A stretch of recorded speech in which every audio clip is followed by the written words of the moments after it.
जय Hind guys. Now start और next video lecture. अपनी कड़ी को आगे बढ़ाते हैं।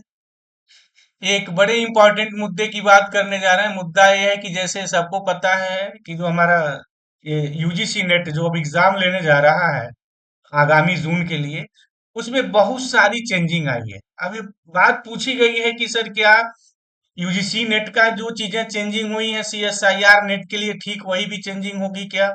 और जो लोग पहले नेट निकाल चुके हैं उनके लिए जो ये नियम कानून नया बना है जो यूजीसी ने जो पारित किया है, पिछले वाले नेट जो लोग पास हो चुके हैं उनके उन पर भी एप्लीकेबल हो गया। इन्हीं सब मुद्दों पे हम बिल्कुल क्लियर कट बात करने जा रहे हैं पूरे डिटेल्स में कि एक्चुअल में इसका मतलब क्या है, क्या होने जा रहा है। ये जो हमारा यूजीसी ने जो चीजें बनाई, नियम कानून जो बनाया है, बेसिकली किनके लिए बना है, क्या सीएसआईआर नेट के लिए भी होगा या नहीं, पिछले बार जो नेट लोग क्वालिफाई कर चुके हैं उनके लिए नियम एप्लीकेबल है या नहीं, ये सब बातें हमारी इस वीडियो लेक्चर्स में होंगी।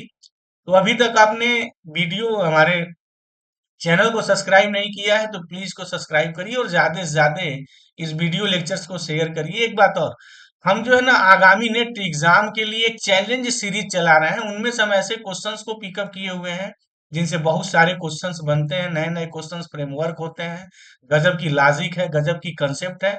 तो ऐसे क्वेश्चंस की सीरीज चला रहे हैं। उस सीरीज को हमने नाम दिया है challenge the join challenge series के नाम से हमने दिया है। तो वो भी हम ऑनलाइन क्लास ले रहे हैं, वो भी आप उसमें जुड़े। तो चलते हैं अपने मेन बात, हम मुद्दे की बात अपनी शुरू करने जा रहे हैं कि हम लोगों का मुद्दा क्या है। जैसे देख रहे हैं कि नोटिस जारी हुई है। ये जो नोटिस है आपकी 27 मार्च को जारी हो चुकी है। क्या कहा गया है कि यहाँ मेनली जो बातें आई है ना, वो पीएचडी के लिए आया हुआ है। ये जो पीएचडी है, रिसर्च के लिए जो है, मेनली उसके लिए बात की गई है। क्या कहा गया है कि अब जो हमारा आगामी मतलब 2024 जून से जो यूजीसी नेट का जो एग्जाम होगा वो इस अधिसूचना के अकॉर्डिंग होगा। तीन कैटेगरी बांटी गई है, पहली कैटेगरी, दूसरी कैटेगरी और तीसरी कैटेगरी। पहली कैटेगरी क्या है? पहली कैटेगरी जो है हमारा यूजीसी नेट ये बनाई है कि इसमें उन बच्चों को लिया जाएगा जो लोग जेआरएफ क्वालिफाई करते हैं, राइट? यानी जो एक मिनिमम जो कट ऑफ बनती है जेआरएफ की, अगर जेआरएफ वो क्रॉस वो कट ऑफ अगर क्रॉस कर जाते हैं तो पहली कैटेगरी में आएंगे। दूसरी कैटेगरी उनकी है जिनका जेआरएफ नहीं है, सिर्फ नेट है। अब यहाँ एक तीसरी कैटेगरी जोड़ी गई है जो पहले नहीं था।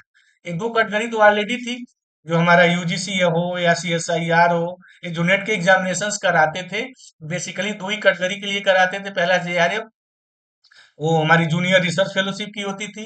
दूसरा नेट होता था जो असिस्टेंट प्रोफेसर की एलिजिबिलिटी को तय करता था। हालांकि ये भी जेआरएफ भी तय करता है, लेकिन ये पीएचडी पीएचडी जो है परसू करने वाले लोगों के लिए जो स्कॉलरशिप मिलती है ये उनके लिए है। ये अगर पीएचडी करते हैं तो उनको स्कॉलरशिप नहीं मिलती है, ओनली फॉर असिस्टेंट प्रोफेसर। यहाँ क्या है कि ये स्कॉलरशिप भी मिलती है और एलिजिबल फॉर असिस्टेंट प्रोफेसर जो भी वो डिग्री कॉलेज और यूनिवर्सिटी के लिए है। खैर यहाँ तीसरी बात आई है जिसपे बवाल मचा है। क्या है ये तीसरी बात? तीसरी बात ये है कि अब जो पीएचडी के लिए जो लोग लेते थे, बहुत सारी देश की यूनिवर्सिटियां है ना, वो अलग से पीएचडी रिसर्च के लिए वो पीएचडी का कंपटीशन मतलब एग्जाम कंडक्ट कराते थे। और उसमें बहुत सारे जो है धांधलेबाजी की तरह काम होता था। धांधलेबाजी इन द सेंस है कि वो बैक डोर से भी पीएचडी की तमाम जो है प्रोपोगंडा चीज चलती रहती थी। ये सारे लोग जानते हैं।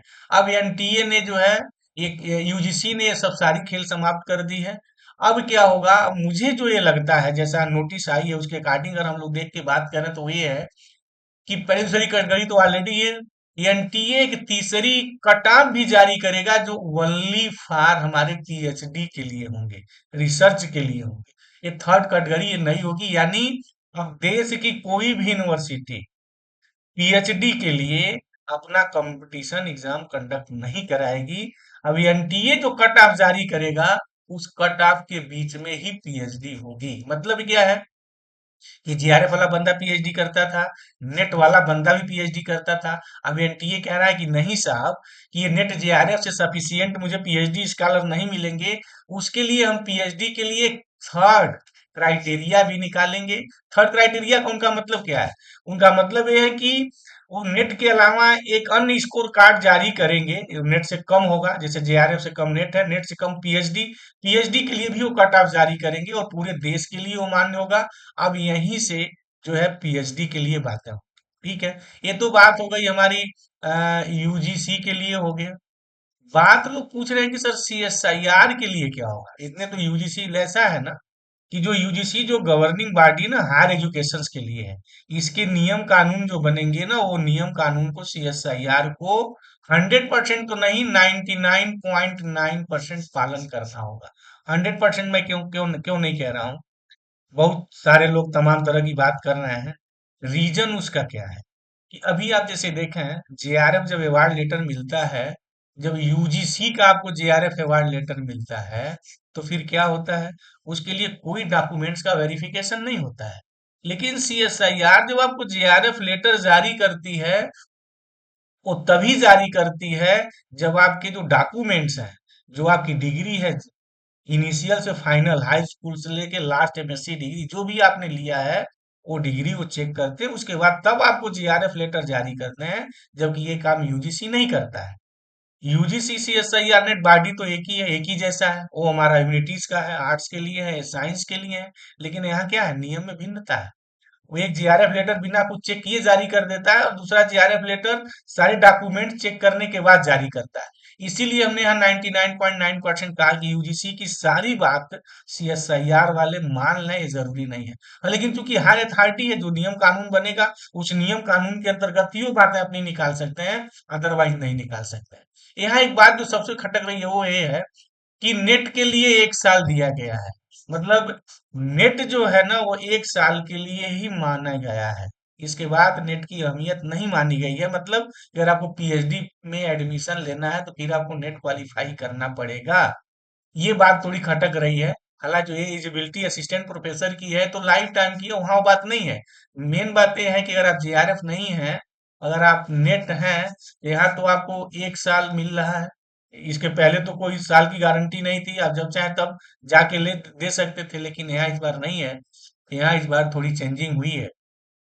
ये बात सबको खटक रही है। यही देखिए क्राइटेरिया यही बनी है। ये पहली क्राइटेरिया क्या है, जो जीआरएफ है उनके लिए सारे एस हैं। कैटेगरी 2 में क्या है कि यहाँ जीआरएफ नहीं है, मतलब सिंपली नेट है, तो मतलब वो पीएचडी के लिए भी एप्लीकेबल है और एलिजिबल फॉर असिस्टेंट प्रोफेसर पहले से ऑलरेडी है, वो आज भी है। देयर इज नो चेंजिंग, सही बात है, तो है ही है। यहाँ एक तीसरी कैटेगरी अब जोड़ी गई है नई, वो ये है कि वो तो जेआरएफ नहीं है उनका, सही बात है। उनका जो है वो असिस्टेंट प्रोफेसर के एलिजिबल नहीं होंगे, सिंपली केवल वो पीएचडी के लिए होंगे। इसका क्या मतलब है? इसका मतलब ये है क्या है कि अगर 80 नंबर तक माना, कंसीडर 80 नंबर तक अगर नेट गया है, तो फिर पीएचडी का कट ऑफ क्या होगा? डेफिनेटली 80 से कम जाएगा। तो मेन चीज यही है। मतलब ये है कि अब एनटीए जो हमारा एग्जाम कंडक्ट कराएगा, उसी से अब आपको पीएचडी में यूनिवर्सिटी या डिग्री कॉलेज में इनरोल्ड होना है, कोई यूनिवर्सिटी अब ये इसके इंट्रेंस के लिए इंट्रेंस एग्जाम नहीं करा सकती है। और रही बात है कि नियम कानून क्या पिछले के लिए नहीं, आप चिंता न करें। ये 2000 स्पष्ट लिखा है कि ये 2024 जून जो आगामी एग्जाम होने जा रहा है, ये उस साल से एप्लीकेबल है। इसके पिछले वाले साल पे नियम कानून का कोई काम नहीं करता है। ये नियम कानून जो है, जो इस बार हमारा जो एग्जाम कंडक्ट होने जा रहा है उसको लेकर है। एक क्वेश्चन और बन सकता है क्या, एनईपी के थ्रू, एनईपी में बातें कही गई है, जो न्यू एजुकेशन पॉलिसी आई है, तो क्या यहाँ ये चीज होगी क्या कि जो मेरी एनईपी है उसमें बहुत सारी चीजें चेंजिंग है, सिलेबस में भी चेंजिंग है, तो क्या इस बार सीएसआईआर नेट की एग्जाम हो या यूजीसी नेट का एग्जाम हो, सिलेबस में चेंजिंग होगी क्या? ये देखने वाली बात होगी। वैसे ये भी कहा गया है कि जस्ट अगले वीक तक, मतलब ये है कि मुझे लगता है कि अप्रैल फर्स्ट वीक तक या अप्रैल सेकेंड वीक के अंदर या मोस्टली अप्रैल फर्स्ट वीक तक नोटिफिकेशन जारी हो जाएगा कि हमारा नेट का जो जेआरएफ का जो आपको फॉर्म भरना है उसके लिए, क्योंकि कहा ही गया है नोटिस में, चीजें सारी चीजें आई हैं। तो मेन बात यही थी। जो लोग चिंता में थे कि हमारा नेट क्लियर है, उनके लिए क्या होगा, तो उनके लिए नियम कानून नहीं है। नियम कानून ये उनके लिए है जो 2024 नया एग्जाम के फार्म भरेंगे, सब नियम कानून उनके लिए है। हाँ, एक बात अब ये हुई है कि अब नेट का इम्पोर्टेंस जो है बढ़ गया है, क्योंकि अब उसके थ्रू ही आप पीएचडी करेंगे। अब पीएचडी कोई बैकडोर से एग्जाम कंडक्ट करा के नहीं ले सकता है। तो ये बातें चलिए कुछ ठीक हुई हैं। बहरहाल अपना वीडियो लेक्चर हम यही फिनिश करते हैं। अगर आप कोई प्रॉब्लम है, कोई क्वेरी है, तो आप कमेंट बॉक्स में जा करके आप कमेंट करें, हम उसका जरूर जवाब देंगे। तो थैंक यू गाइस, जय हिंद।